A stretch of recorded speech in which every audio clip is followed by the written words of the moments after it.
Bill Kenwright, the chairman of Everton Football Club, has died. He was 78. He was the chairman for 2 decades.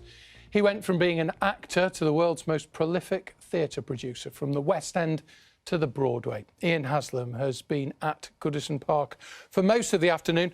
Joins us now live from there, where, as we can see, Ian, the flowers and the tributes are already starting to be left. Yes, Roger, a sad day here at Goodison. Bill Kenwright was a lifelong Evertonian, the showbiz impresario who had huge success in the entertainment world and desperately wanted similar success here at this football club, his football club. In a statement this evening, Everton say the club has lost a chairman, a leader, a friend and an inspiration.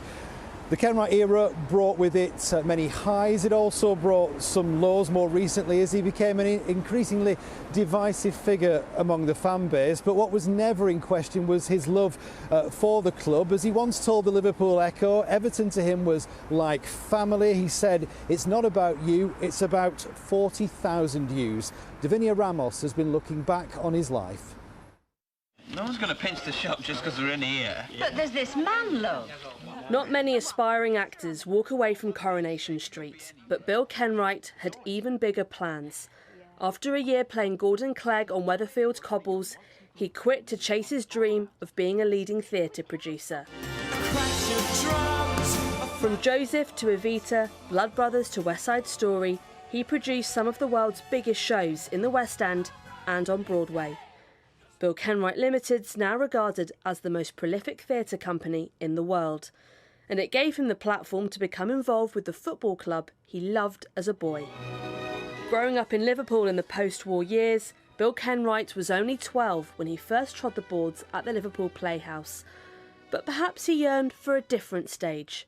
Goodison Park, 4 miles from his birthplace in Wavertree, was in his heart from an early age. A moment or two later, Hickson's header makes In the 1950s, Bill's idol was Dave Hickson, the quintessential centre forward he called him. So it must have felt life had come full circle when in 1989 he went from treading the boards to a seat on the board. Bill Kenwright became chairman in 2004, having earlier spent £20 million to become the club's majority shareholder. And things started well. With David Moyes in the dugout, Everton secured a place in European competition for the first time in a decade. Nothing I've ever done compares to this.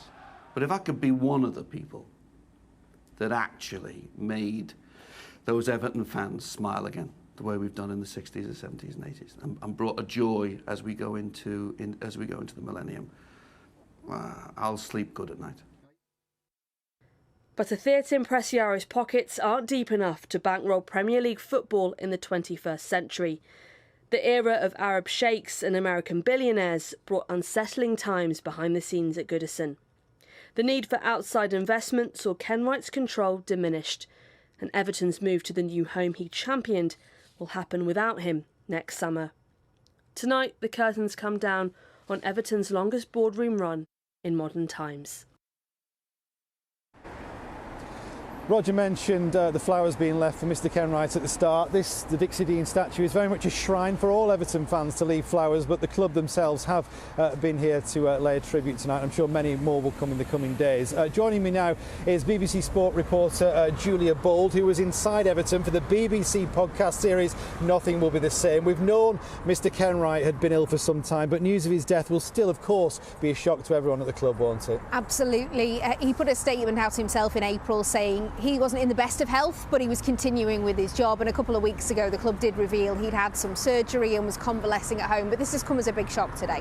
I mentioned at the start there were plenty of highs in the Kenwright era, and it certainly started off with plenty of optimism, didn't it? Definitely a lifelong Blue himself, born in the city as well. He certainly knew the area, he knew the club definitely. He was instrumental in bringing David Moyes in as well. He was one of the more successful managers as well, and went to the Champions League with David Moyes as well.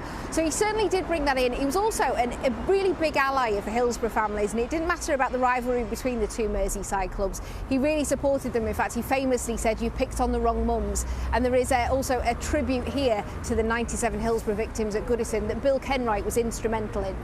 He really did get the city, didn't he, and got the people. But things did decline for Everton during his reign, on the field and off it, I guess, in recent times. It did, yes. Farhad Moshiri came in. He is now the current majority shareholder, of course, and for all the money that was spent under that regime, unfortunately, it didn't bring success on the pitch either. There were 2 relegation battles on the bounce, weren't there? And also, there have been fan protests last season as well.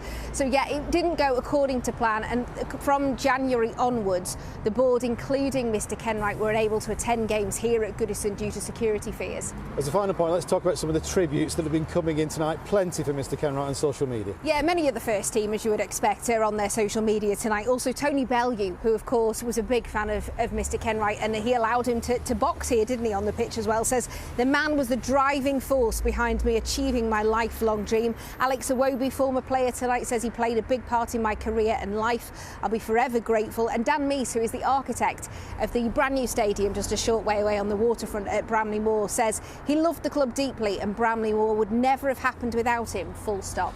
Julie Bold, thank you very much for joining us. So a sad day here at Goodison Park today, the death of the chairman, Bill Kenwright. From here, back to you, Rog. Ian, thank you very much indeed. Last night we were talking about the unseen things that Bobby Charlton did at Manchester United as well. When Everton supporter Laura Nuttall, who we featured many times on North West Tonight, and who died from brain cancer in May, was raising money for treatment in Germany, Bill Kenwright gave £50,000 to make it happen. No fuss, no publicity.